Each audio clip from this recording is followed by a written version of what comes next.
வந்ததுமே CM seat வேணும்னா எப்படி? விஜய்க்கு தமிழிசை சவுந்தரராஜன் கேள்வி.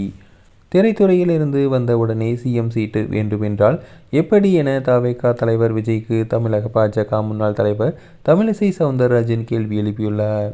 இது தொடர்பாக கமலாலயத்தில் நேற்று செய்தியாளர்களிடம் பேசிய அவர், நானும் அண்ணாமலை போன்றவர்களும் உயர் பதவிகளை வகித்துவிட்டு தற்போது அந்த பதவியை புறம் தள்ளி மக்கள் பணிக்காக வந்துள்ளோம்.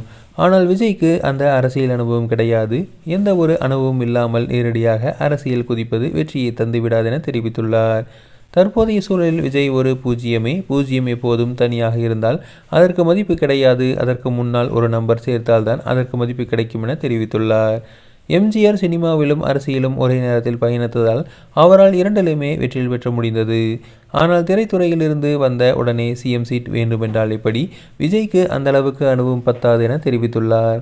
2026 தமிழகத்தில் என்டிஏ கூட்டணி ஆட்சி அமைத்தால் விஜய் நிம்மதியாக தனது அரசியல் பயணத்தை தொடரலாம் எனவும் தெரிவித்துள்ளார்.